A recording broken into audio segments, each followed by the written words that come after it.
आज नरसिंह भगवान जैसे ही प्रकट हुए हैं, बड़े ही क्रोध में हैं नरसिंह भगवान। नरसिंह भगवान ने हिरण्याकश्यप की ओर देखा, हिरण्याकश्यप को पकड़ा और अपनी जंघा पर रख लिया। 27 दिन तक तो युद्ध चला, क्योंकि हिरण्याकश्यप भी कम बलवान नहीं था। और 27वें दिन उन्होंने उठा करके अपनी जंघा पर रखा, और जंघा पर रखने के बाद हिरण्याकश्यप से कहा, हिरण्याकश्यप अब बता तू मरेगा या जीवित रहेगा? हिरण्याकश्यप बोला है भगवान से, प्रभु आप ये मत समझना आप मुझे मार सकते हो। क्यों? मुझे नहीं मार पाओगे। क्यों नहीं मार पाएंगे? तो हिरण्याकश्यप ने जवाब दिया, मुझे बहुत वरदान प्राप्त हैं। भगवान बोले, सब वरदानों के बारे में मैं जानता हूं।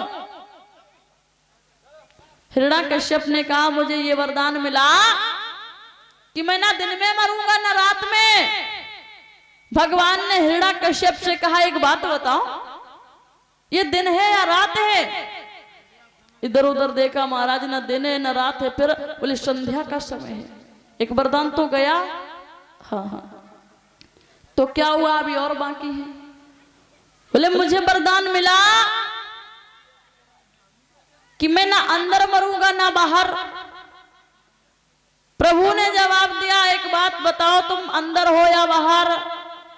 ले महाराज, ना अंदर है ना बाहर है, बीच देहरी पे धरे हैं,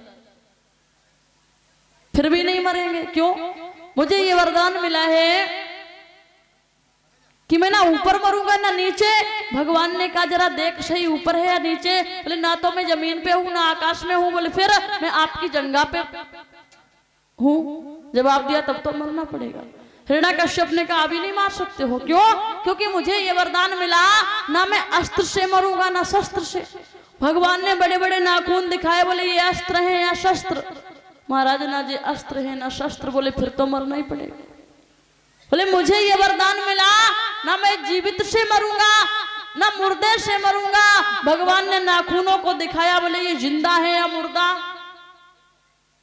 महाराज, दोनों ही है, क्योंकि काटो तो दर्द नहीं होता और बढ़ना बंद नहीं होते। समझा करके कहा, मुझे एक वरदान और मिला। बोले, कौन? कि मैं ना नर से मरूंगा ना पशु से। भगवान ने कहा, मैं नर हूं या पशु हूं? ले महाराज, समझ में ही नहीं आता, ना आप नर हो ना पशु हो, आपका तो नरसिंह रूप है। कहा, लेकिन मुझे एक वरदान और मिला। बोले, कौन सा? बोले, मैं इन 12 महीनों में नहीं मरूंगा। भगवान ने कहा, मुझे पता था तू अंत में यही कहेगा, इसीलिए मैं एक 13वां महीना लेकर के आया। बोले, मदमास का महीना, जिसे लौंद का महीना कहते हैं। अब तो मरना पड़ेगा।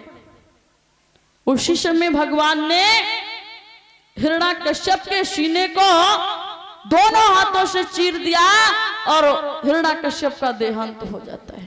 बोले हो कुशल भगवान की। अब भगवान का क्रोध शांत नहीं है, भगवान बहुत ही क्रोधित हैं और क्रोध में जाकर के सिंहासन पे बैठ जाते हैं। अब सब देवी देवता परेशान हैं। देवता कहते, भला इनके पास कौन जाए? जो जाए वो अपने प्राणों को त्यागे, कौन जाए भाई? तो देव ऋषि नारद बोले, चिंता ना करो। बोले, क्यों? बोले, मैया लक्ष्मी को लेकर के आते हैं। तो मैया लक्ष्मी 16 श्रृंगार करने के बाद आती है, लेकिन दूर से ही उन्होंने देखा।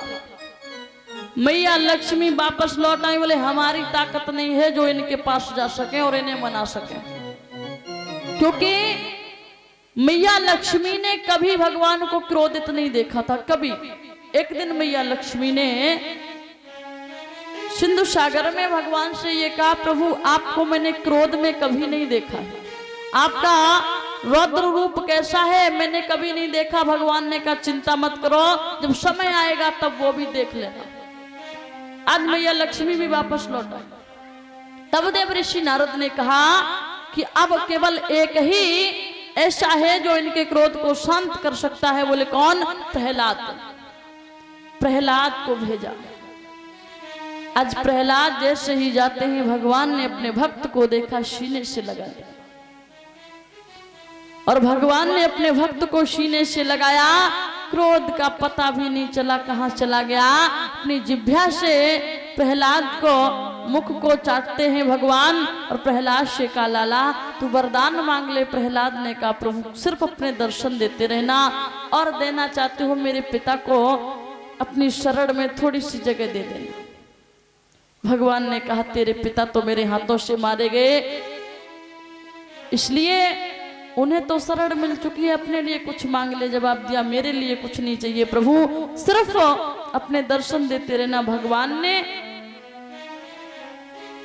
प्रहलाद को राजगद्दी पर बैठाला और वहां से अंतर ध्यान हो जाते। अच्छा, जबकि प्रहलाद थे छोटे, प्रहलाद के 3 भाई और थे बड़े, लेकिन अब किसी की इतनी हिम्मत नहीं थी जो प्रहलाद से ये कह सकते कि राज्य मुझे दे दो, क्योंकि वो इतना डरते थे कि ना जाने राजगद्दी अगर हम मांगने लगे हो सकता सिंहासन से ही भगवान प्रकट हो जाए। क्यों, जब खंबा फाड़ के आ सकते हैं तो सिंहासन से भी अपने भक्त की रक्षा करने के लिए आ सकते हैं।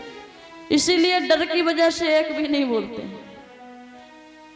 महाराज प्रहलाद ने राज्य किया है और प्रभु की भक्ति करने के लिए चले जाते हैं। बोलिए भक्तवत्सल भगवान की।